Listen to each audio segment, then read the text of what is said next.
Welcome to another episode of Breadcrumbs to Blueprints. Today we have with us our returning champion, Jane Roberts. So welcome back to the show, Jane. Thank you, Natalie. I'm happy to be back.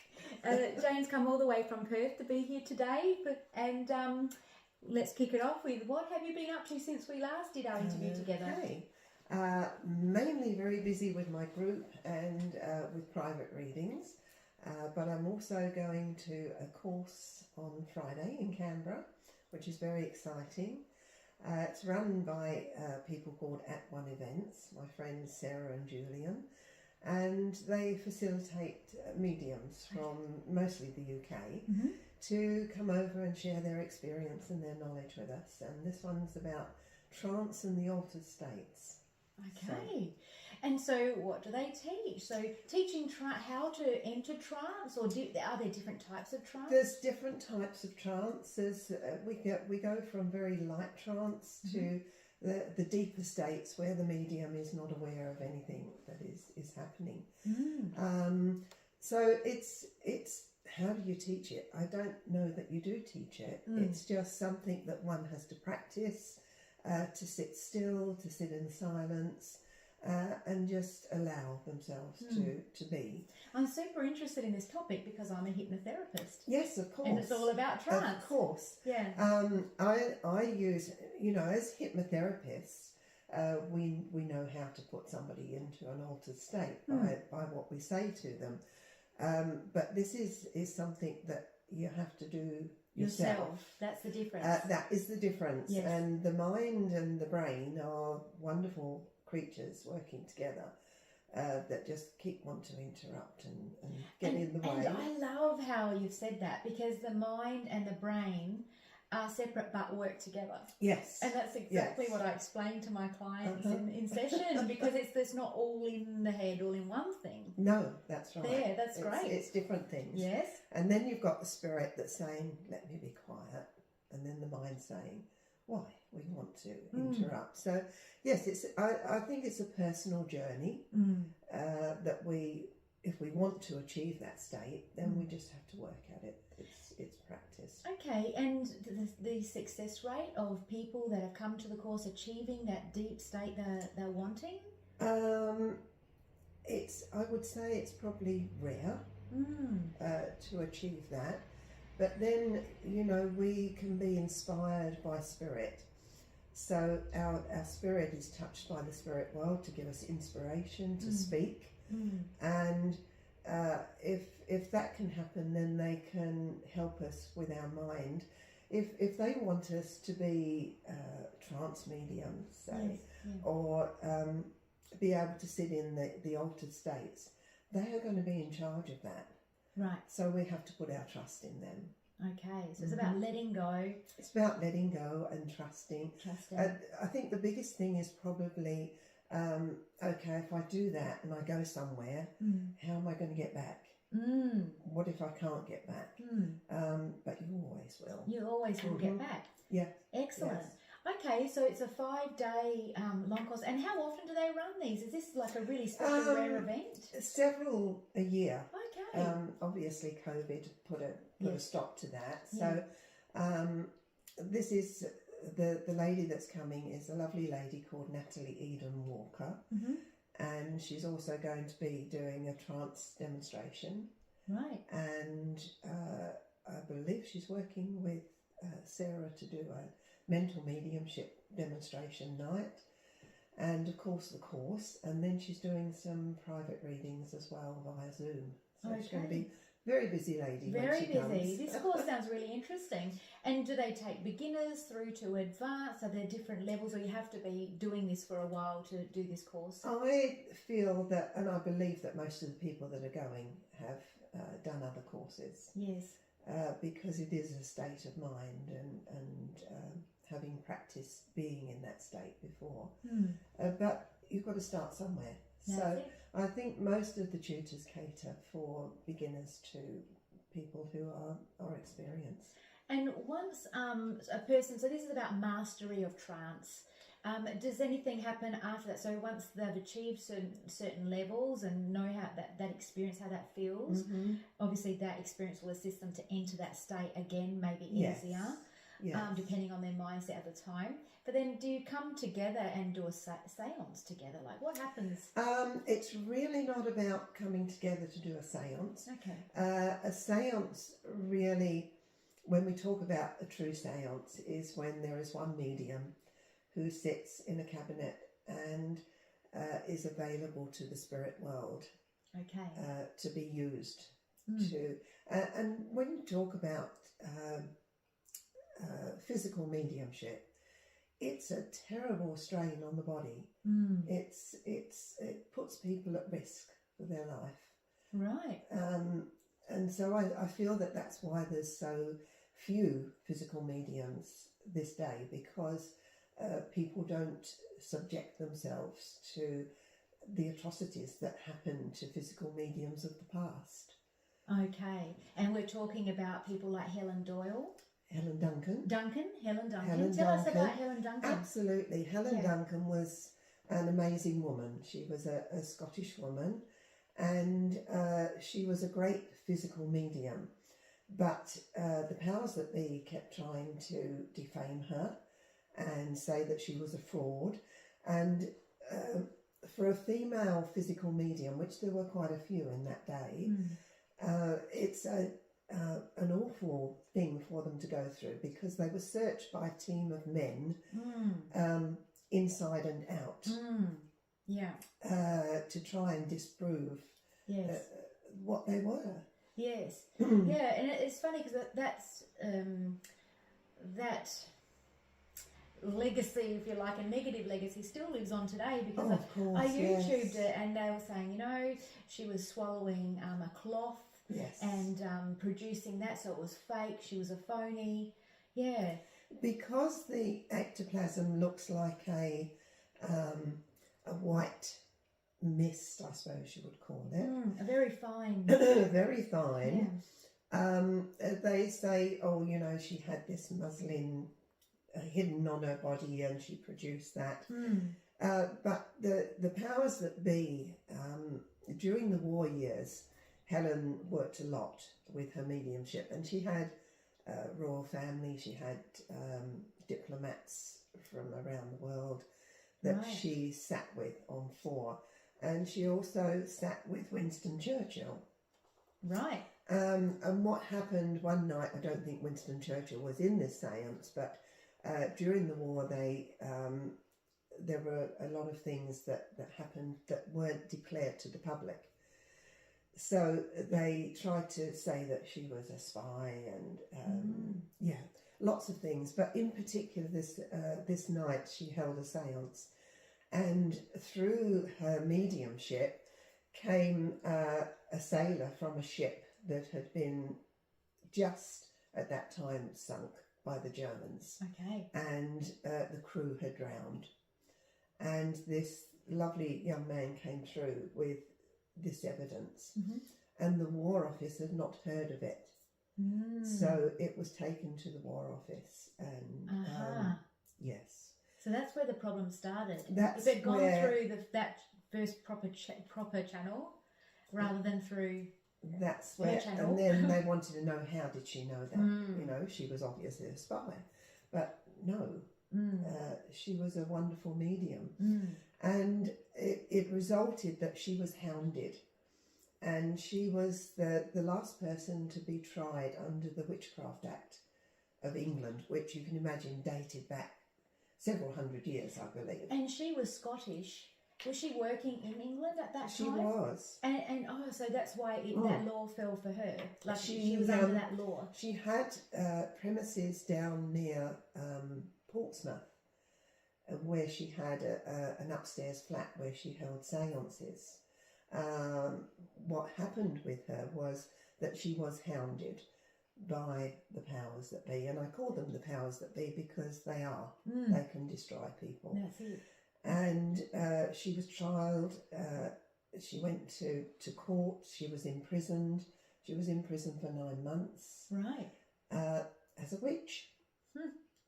great. Wow. But when she came out, they still didn't leave her alone. Yeah. And one night they raided the premises, and ectoplasm is susceptible to light. That's why the séances are held in the dark. Right. And if light touches the ectoplasm, it burns the medium and causes internal bodily damage. Right. And this has happened to most physical mediums to one length or the other. This happened to her. They raided her premises and went in with lights on, and she was in the middle of a séance. Okay. And the ectoplasm is drawn swiftly back into the body, but it can be burnt and damaged, which damages the internal organs. Gee. And this happened to poor Helen, and I think it was about 3 weeks later, she passed to the spirit world. Right. So her story was just a sad story, but what she did for so many people was to bring hope to them and to bring joy that, their loved ones were alive and fine. So it was just cruel what happened to her. I got goosebumps when you said that. It is really sad. I've got full goosebumps on my legs. Me too. Yeah. So, okay, can I ask, because the year that she passed as well? When did this happen? In the 1954, I think it was. It's not that long ago. Isn't 1954 when TV first came on? When we first got TV? 1954 is not long ago. It's not long ago. No. And this awful thing happened. I think to know the time is important for people too. This didn't happen in like the 1800s. This was in 1954. And there are a couple of books about what happened to her. So if people wanted to read or research that, excuse my voice. And talking about the ectoplasm, because I'd never heard of that until I spoke with you in the last interview. That this was all new to me. It's so exciting. So I've been off researching a few things, trying to broaden my knowledge on this topic. And so I'm super interested in seances. So you've explained a lot now. Has to be done in the dark? Because I thought, why? And you've just said because the ectoplasm is sensitive. Let's start at the beginning. Let's start at the beginning. That we're going to a physical séance. So we will first of all meet together. Everything metal or metallic is removed. Okay. Because metal also is a problem with ectoplasm. So it's a conductor, or no? Because it's metallic, it's like something that will cause damage to the ectoplasm. So gold rings, yes, any jewelry rings, off. Yes. And what if you had an implant? That's okay because it's covered up. Oh, I see. If somebody doesn't want to take their wedding ring off, then we can just tape over it. Oh, I see, and then that's fine. And that's fine. Okay. Yes. So then we will sit down and the medium will talk to us about what to expect in the séance. Yes. That it will be dark. That once we are in the room, we're locked in the room. Okay. We will all sit and do whatever the circle leader asks of us. Okay. So it's mainly holding hands. That is to prove that nobody is out of their seat. And running around pretending to be spirit. Right. The medium himself or herself will sit in the cabinet. The cabinet is to contain the energy. So if you sit in a small space... So it's a physical small space. A physical small space. In the old days, and I say the old days, the late 18th century, when this was a big thing with mediums developing, because then there were no teachers then. The spirit world were the teachers. And people would sit in England, sometimes people would enclose the underneath of the staircase.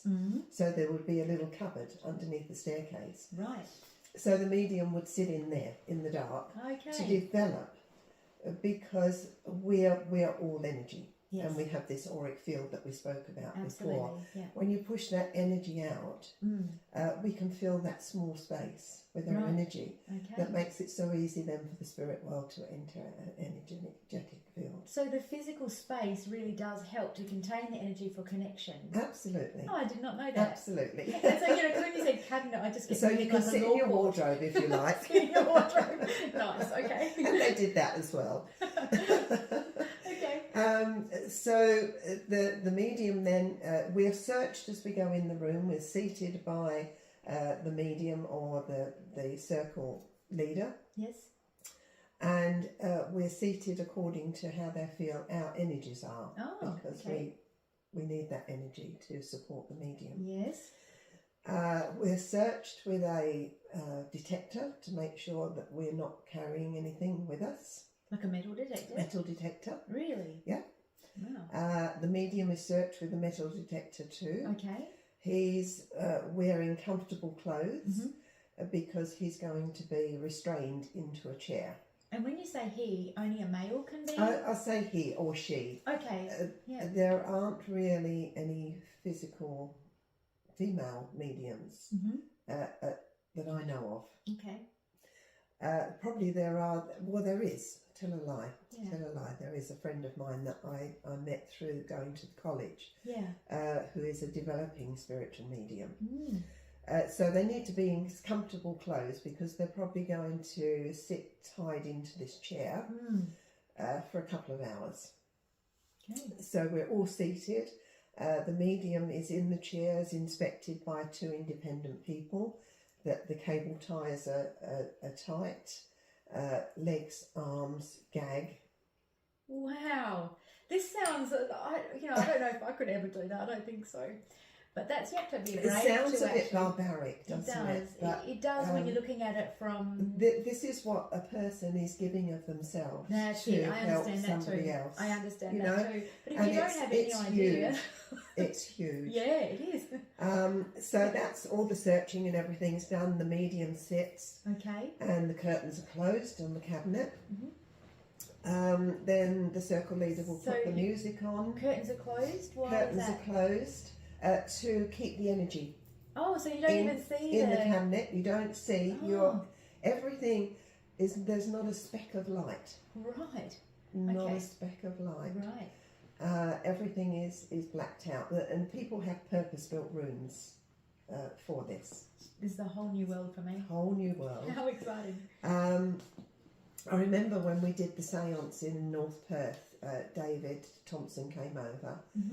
And we did it in this big room, and there were like high beams and windows, and we spent probably nearly 2 days with newspaper and black plastic blacking everything out in this room. It was a fantastic, I sat in a couple of, probably 3 séances there with David Thompson. And my daughter Leah was also in one of those when her little boy came through. So we're all seated. The circle leader says, right, I'm going to put the music on now, and you have to sing along to the music and raise the vibration.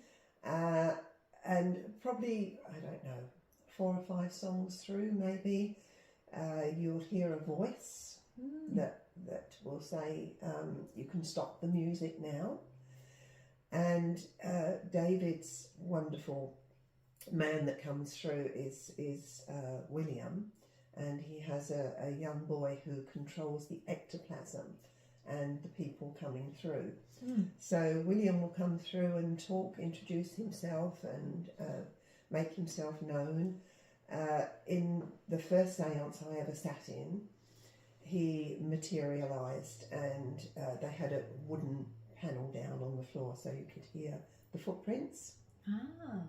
And he said, would you mind if I walked around the outside of the circle and touched everybody? And that's what he did. Right. And it was like, oh, wow. I remember I had a red jumper on. It was quite cool in the monastery.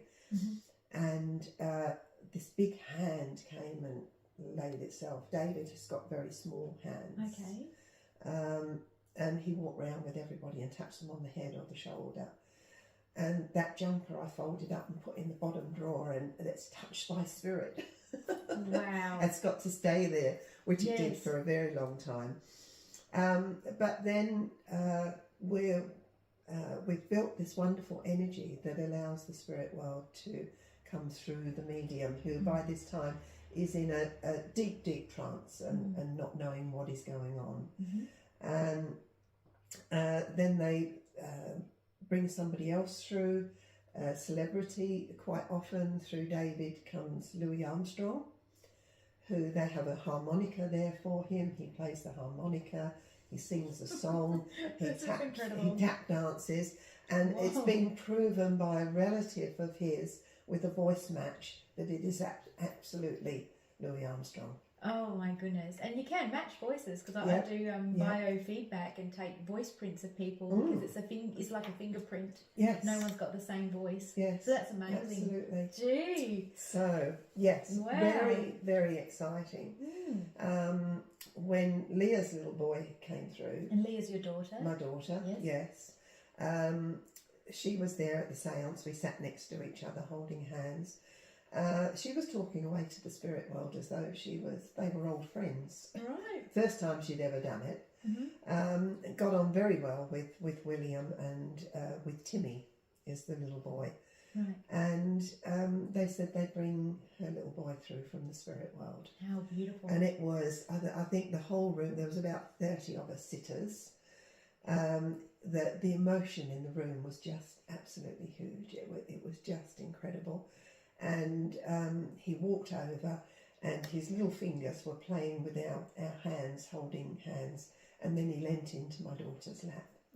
So it was wonderful. Wow, that's wonderful gorgeous. Experience. Gorgeous. Yes. Yeah, wow. And it was like, I was so grateful that you know, I am in this, I'm part of this, because it's such a wonderful thing to be able to help many people, but your own family is extra special. Oh, isn't it? Yes. Oh, that is wonderful. So wow. That's physical mediumship at its best. And then what the spirit world can magically do, and I don't know how they do it. Yes. They levitate David in his chair out of the cabinet and into the centre of the circle. Whoa! They did this the first time because you can hear the chair go plonk on the board. On the board. I think it was the second or the third séance. They actually moved him out of the cabinet. That it would have been 20 metres to the outside of the circle. Right. In the corner, we found him in the corner of the room when the lights were put on. Unbelievable. Incredible what they can do. It? Yeah. Gee, that is. Whoa, where do we go from here? There are so many avenues of mediumship and personal experiences for people, because obviously it's different for everyone. So yes. There's just another dimension to all of us that you know, when we don't really know about. It's kept sort of like, it feels like a secret. Yes. It's I had a reading. I used to go to the UK a lot and go to the college, of course, but sometimes I went to a little place called the Seekers Trust, and it's a wonderful little complex that was left to the healers, spiritual healers, and the man's name escapes me, but it was like a country estate to start off with. Sounds in the beautiful. early 19th century. And they converted it to this wonderful quadrangle of little units, and then there was a row of stables along one side, and they turned them into like little individual healing rooms. Beautiful place. I stayed there several times when I went to the UK, but a wonderful medium called Glyn Edwards used to go there and teach from there. And it was only about 20 minutes away from where my sister lived. So I was very fortunate that I could go there. Yes. And Glyn offered to do a private reading for me after he'd done a day's teaching. And this poor man had an affliction that they couldn't really put a name to, but it was like a palsy that affected one side of him and his speech. Right. But the kindest, most beautiful man who trained, worked with Gordon Higginson, who was one of the greats of mediumship. So Glyn did this reading for me privately. And he brought through my mum from the spirit world, who, I can't go into the family story, but very complicated, and gave me some amazing information from my mum, about my mum's life. And it was supposed to be an hour's reading, and I think the hour must have been up, because he said, "My dear, do you mind if I continue?" Oh. And I went, "Oh, no, please do," because he's the only one that really brought my mum through to me, that I felt, you know. Yeah. He was just an amazing man. And when he came to the end of my reading, he said, "My dear, they are telling me that you will do things for people that you never dreamed of." And I, wow, isn't that amazing? Yeah. And you know, I have been, because sometimes I think, oh wow, you know, how did that happen? Where did that come from? Yeah. But synchronicities once again. Yes, yes. Incredible.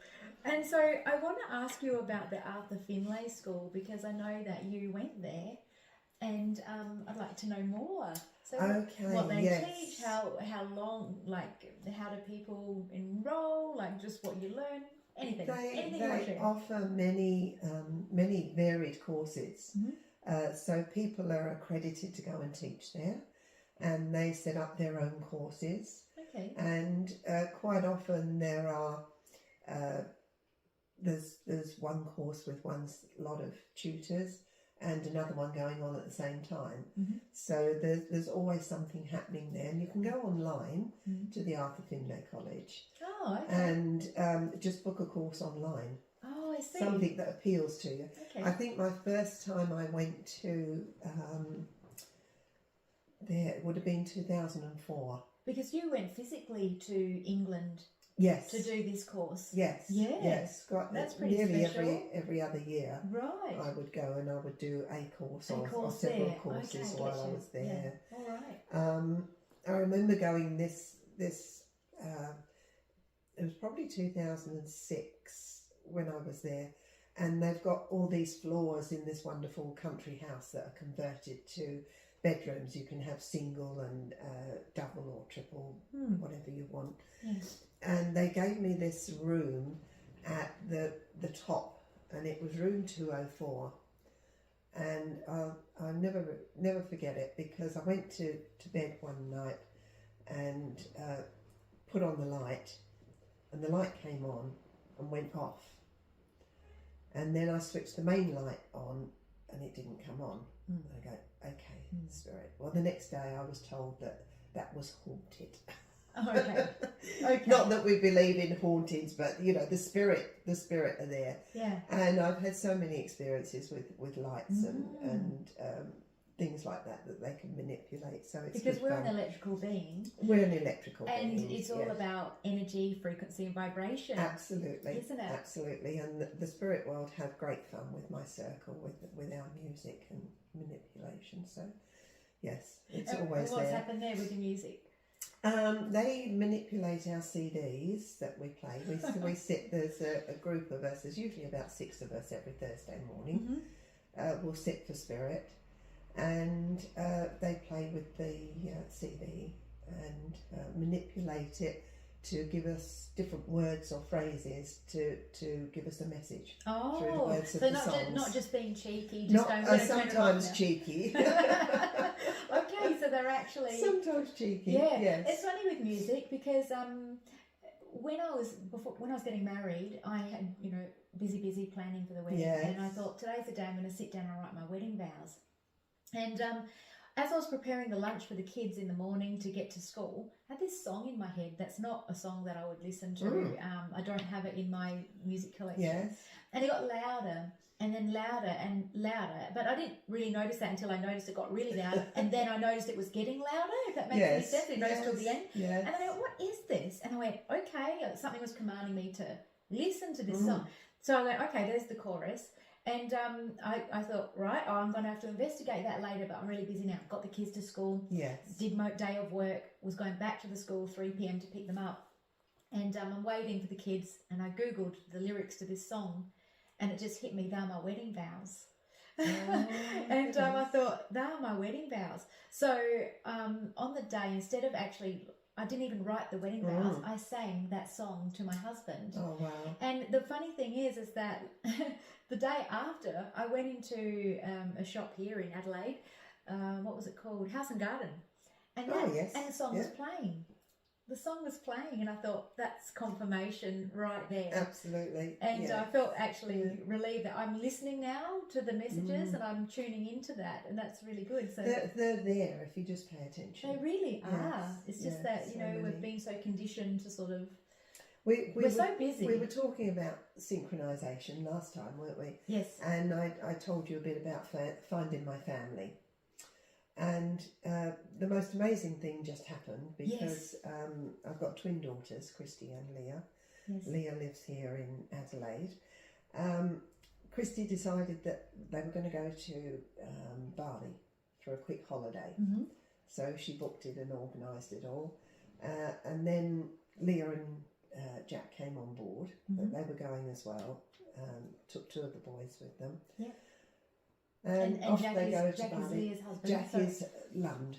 Leah's husband. Just so the viewers know who's and Chrissy and her husband, and Michael, Leah's son, and Deegan, Christy's son. Yes. All go off to Bali. So they're settled and having a great time.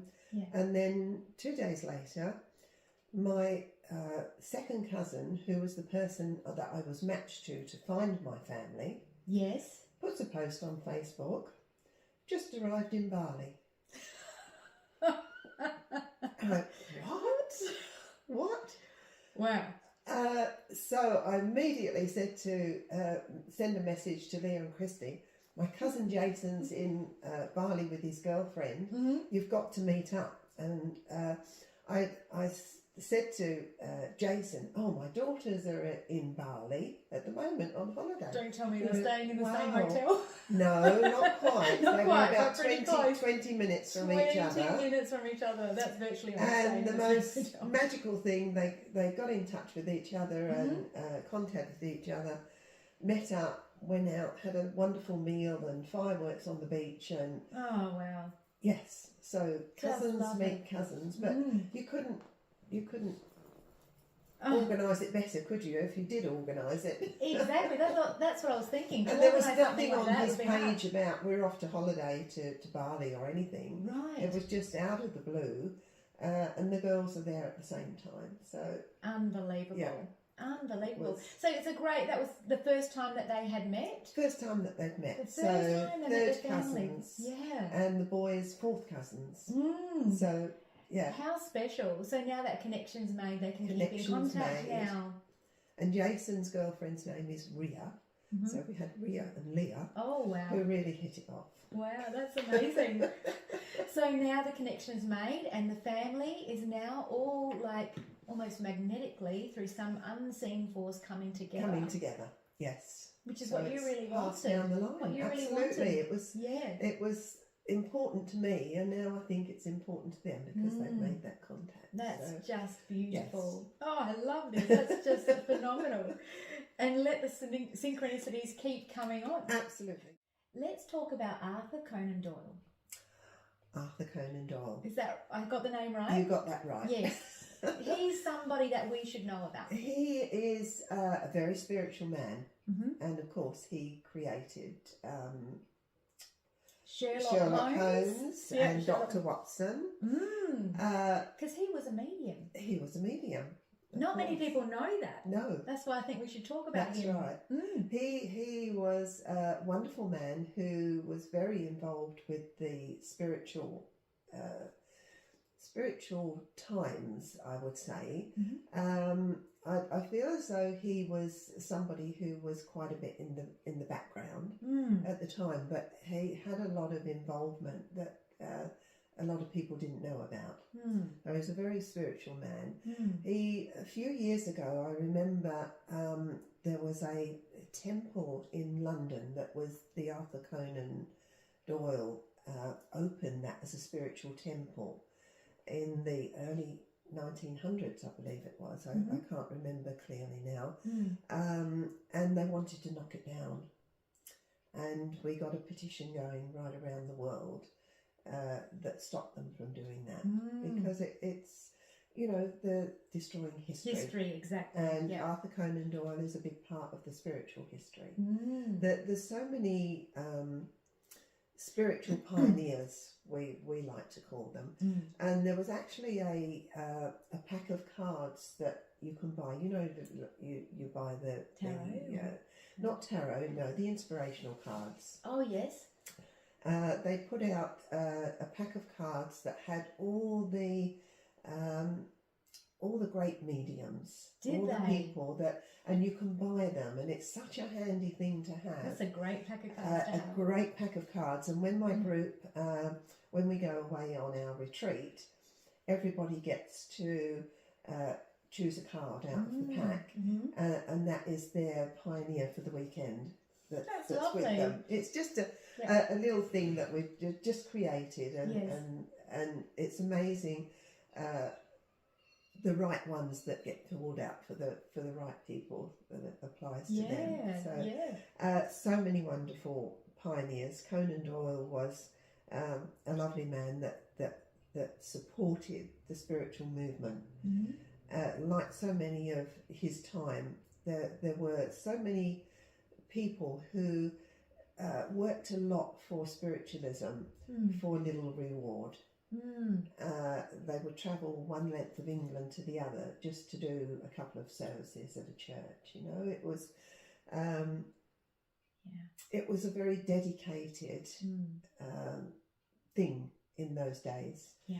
And when you look back at what some of those people suffered, it's just incredible. They were put down as mad people. In those days, of course, they used to lock women up, didn't they,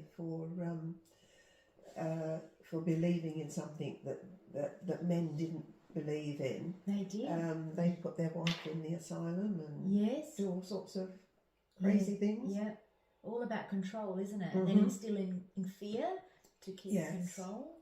That's what it sounds like to me. That's the thing, because what people don't understand, they fear.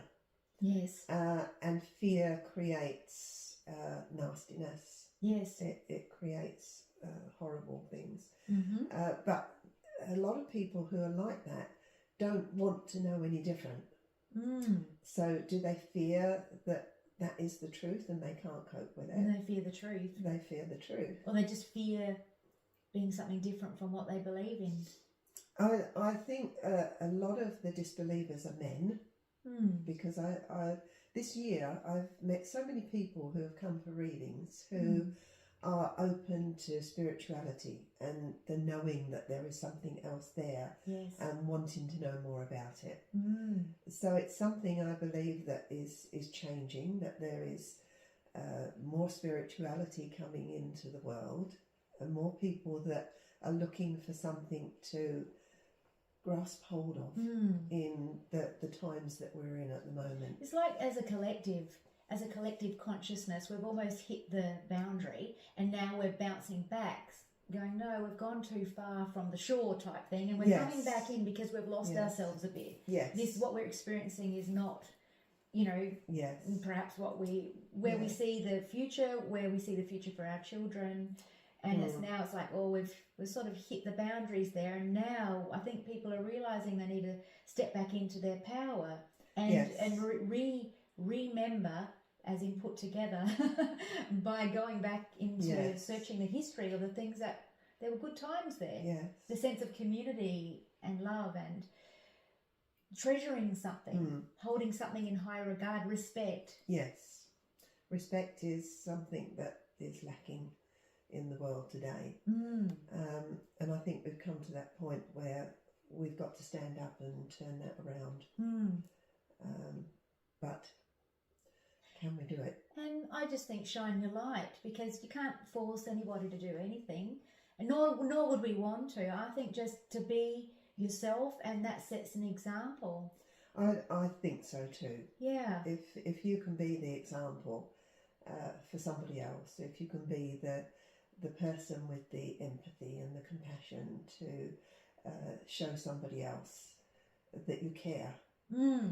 Because there's a lot. I'll tell you something that really, my elderly cousin is in a home, and she's got Alzheimer's and dementia. She's a gorgeous, gentle little soul, and I did up a board with all pictures of her family on, because she's forgetting who they are. Okay.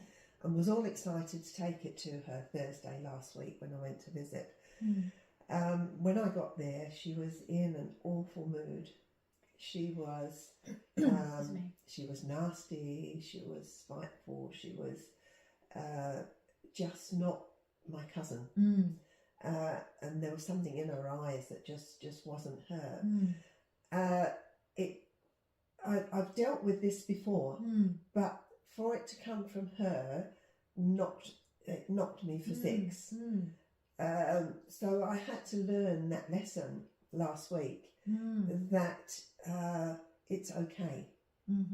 This is part of her, what's going to happen to her. Her journey. It's part of her journey, part of her life. Yes. But for a moment it knocked me off my feet, and I had to go away and process it. Because it took me out of my comfort zone, that I can handle things in a crisis. I can handle things when something like this happens, and I couldn't. Yeah. So it made me go away and think, okay, this is how it's going to be, probably more often than not, as the disease processes itself. How can I handle that? I can go back in there and handle it how I usually handle things.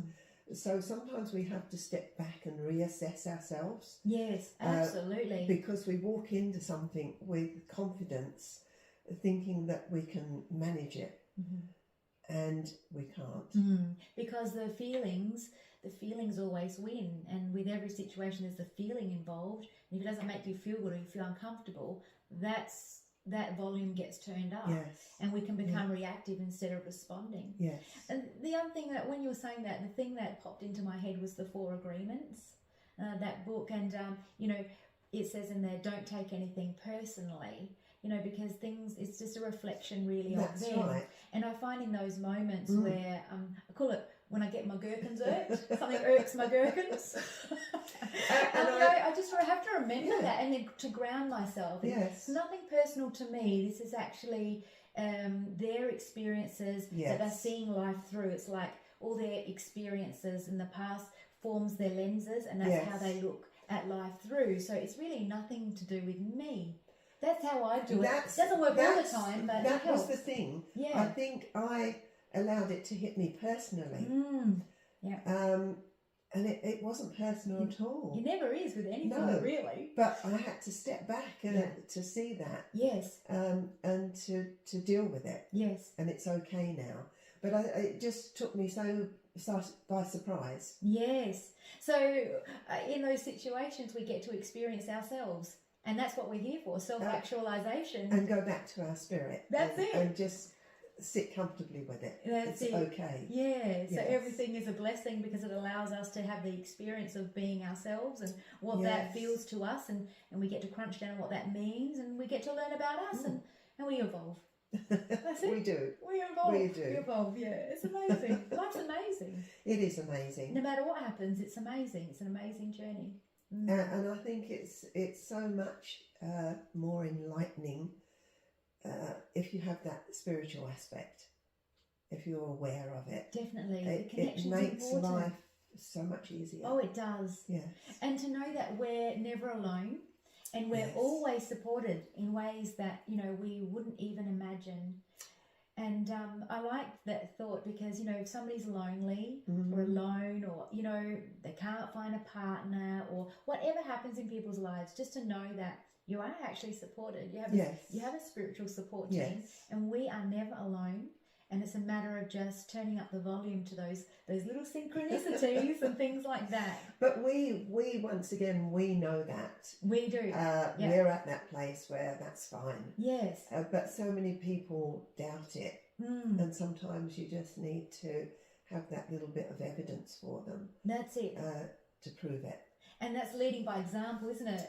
I think so. It's the reason why I wrote the book. Like, well, Spirit told me to write the book. It was just about, allowing people to sort of follow my journey, I guess, into me discovering these few things and discovering how actually amazing we are. And it's not putting anything into ramming information in people's throats, but it's more about, that's my experience and that's what I've worked out, and take from it what you will. But it's frightening though when you think about it. So many people live on the surface and they don't go within. It's not anybody's fault though, because we're so conditioned. That's right. The conditioning is extreme. The conditioning is extreme now. Generational conditioning. Yes. So absolutely. It's nobody's fault. It's nobody's fault. We just be you, shine your light, do your best. That's all you can do. Do your best. Certainly is. Yeah.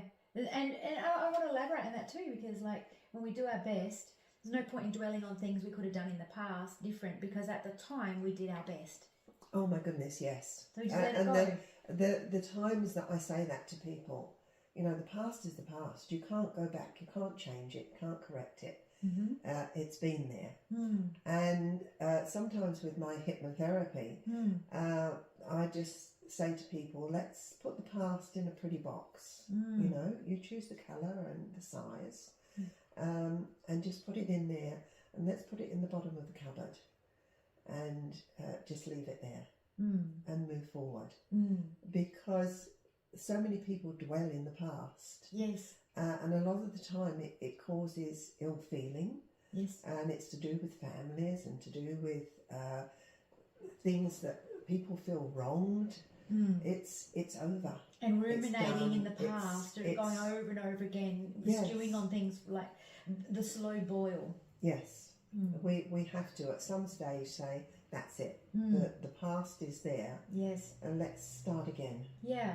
Because ruminating on the past leads to depression. It does. Worrying about the future is anxiety. Yeah. And, we really should be in the now. Be living for today. Yes. Taking in the moment instead of... But it's the conditioning again. It always goes back to that conditioning. It does. So I say turn off your TVs. But not YouTube, because this is a great show. Definitely turn the news off. The news, yeah. I turned off the news now 16 years ago. No. Yeah, I don't, my mind is my mind, and I choose to let into my mind what I choose. All good things. Yeah, that's it, and that goes with movies as well. I hardly watch movies anymore. Yes. But that's just the way it is. That's just me. Everybody's different, and, it's all good. We're all on our own journeys, and it's fun. So thank you so much for being... Once again, I've enjoyed being here and just talking and seeing where our conversation goes. Yes, you are such a knowledgeable, remarkable, interesting person. I love being in your presence. Your vibration is amazing. Maybe as a last thing for the viewers, because you know so much, do you have maybe 2 or 3 books that you could recommend to the viewers who want to sort of dive into this stuff? Do a deeper dive is what I'm trying to say. Okay. I would definitely recommend Gordon Higginson's book, Higginson? On the Side of Angels.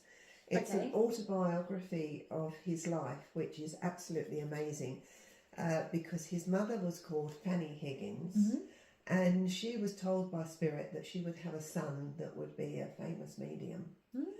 And she didn't really believe it at the time, but there was Gordon. And she taught him, and he was demonstrating at a very young age and working for Spirit. Okay. And he was somebody who was meticulous in his work, totally 100% for the spirit world, and could do amazing things. And those he taught, like Glyn Edwards, Mavis Patilla. Dear Mavis is in the spirit world. They must be having a great party in the spirit world with mediums. Gordon would take them like to an ancient building, a castle or somewhere, and somebody would have the headphones on telling the history, and he would get them to put their hands on the wall and psychometrize the room and what happened in the room. Oh my goodness. And they could do it. Wow. Yeah. Anyway, I sidetracked. Well, when you come back to Adelaide again, we'll do another interview. All right. And we'll go into that. We'll go into the pioneers and the wonderful things that they did. That would be amazing. The pioneers. We'll do that next time. Okay. Yeah. All right. So I will put the book in the description box below. Okay. Estelle Roberts. Estelle Roberts, yes. Is a wonderful absolute Emma pioneer. Hardinge Britten, who gave us the 7 principles of spiritualism.